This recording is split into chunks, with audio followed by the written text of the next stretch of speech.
गईले सजनी के सजना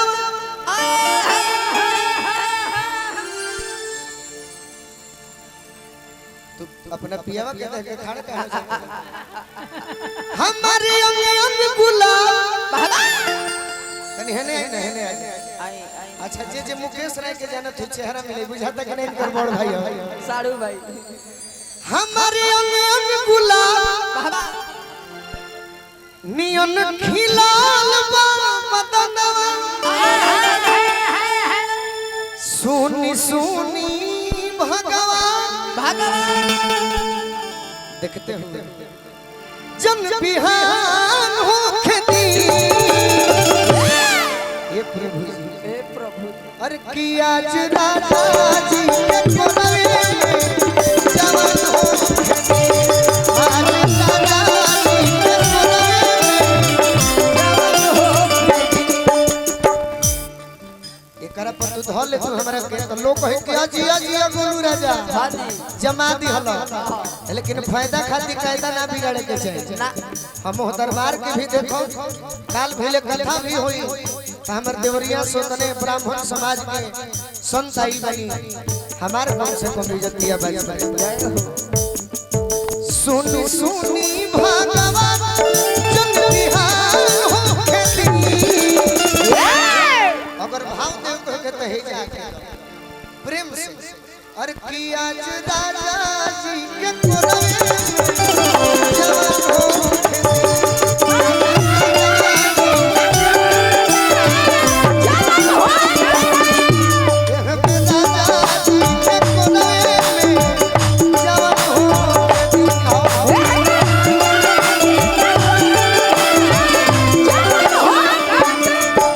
पुरस्कार संगीत प्रेमी हमरा भोला बाबा के तरफ से मिलल 500 तहरा के 500 और के करा के दे हृदय भैया के सबका के दे तनी 500 हृदय भैया भी बा आपस में देख ले सब है अच्छा 100 आदमी 6 आदमी बने हां जी 101 रुपए हमरा ओर से रहे हां अच्छा और हम देती थोड़े मजाक देंगे हां अब ले लिया आपस में देख ले सब कि आज राजा जी के कोनवे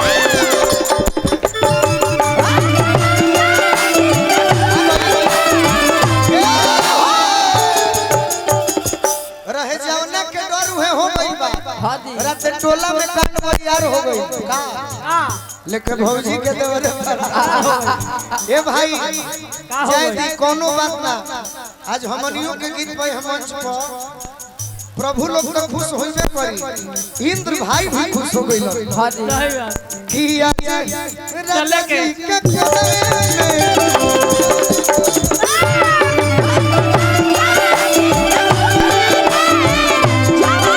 भिखारी भैया बोला बाबा देखिए हम हिंदी के प्रेमी ना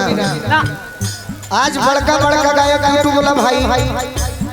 एकरा के रिकॉर्ड करब सब है हम का कहल चाहत है भोजपुरी के बारे में भैया भोजपुरी अच्छा ठीक हम डेराई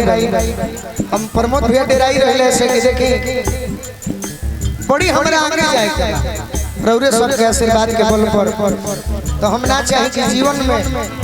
ऐसा माहौल में दाग लागो सही बात आज के भोजपुरी के गायक भी हिंदी के बढ़ावा देता रहा का हमरा भोजपुरी में गीत नहीं थे बहुत गीत कैसे बाकी मेजर में हमरे ओरिया ए राजा हमरे ओरिया हमरे ओरिया ए राजा हमरे ओरिया हे रे बोलमुआ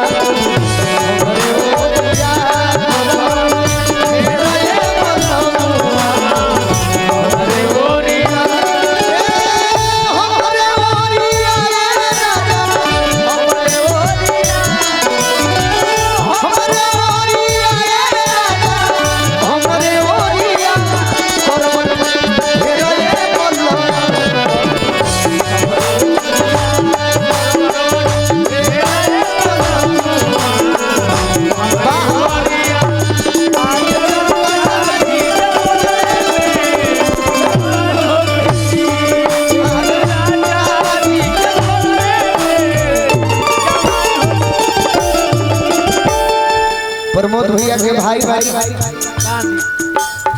मास्टर साहब चाचा मास्टर साहब हमारे के आशीर्वाद दिले बनी बार बार प्रणाम करो बस ये बात के प्रतीक्षा बा लड़की कहते कि सुनी है प्रभु बड़ा हमार मन गदगद बा बड़े भैया प्रमोद सिंह जी की ओर से बड़ी बड़ी सम्मान मिलल भैया के पद प्रतिष्ठा माई की कृपा से जीवन भर बरकरार रहे ये हमारी इच्छा है लड़की कहते हैं शिवानी भौजी राजा जी के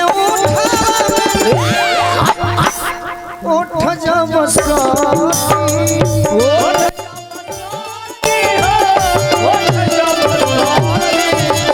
अगर हमनी के गीत से बारिश हो जाए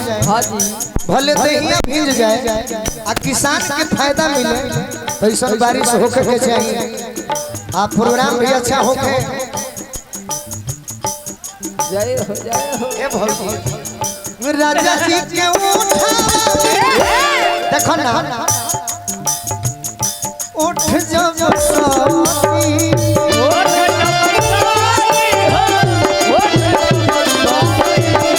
कब का हो ए भूखू भूखू परी हमरा दिलवा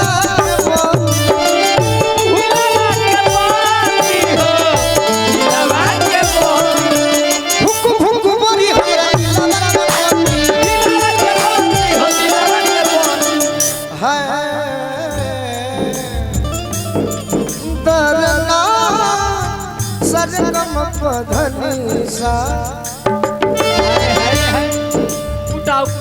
किरण भर लखों के दरियावे में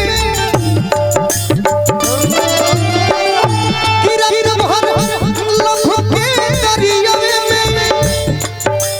अनहार हो खेती इराउरा रहे था कि आज राजा जी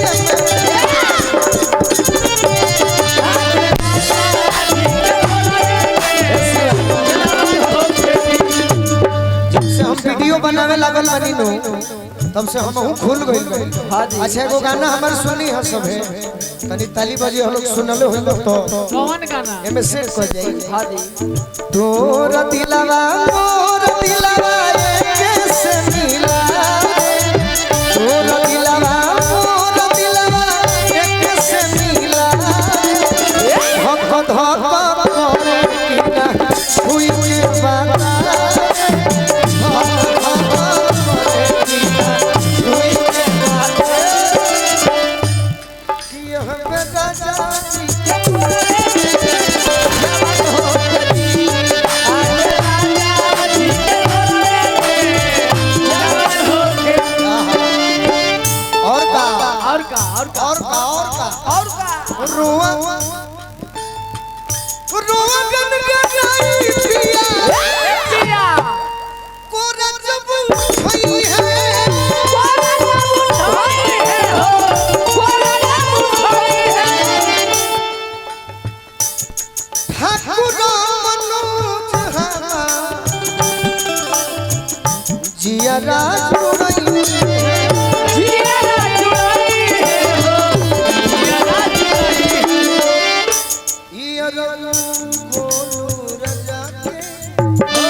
बुजुर्ग संगीत से जुड़ल सही बात हमारा भोजपुरी में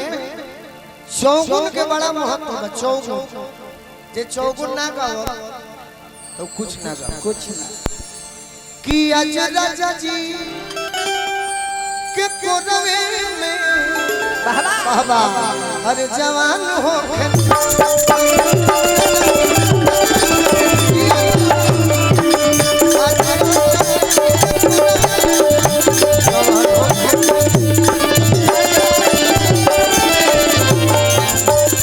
बनारसी गाना के बड़ी खूब होगी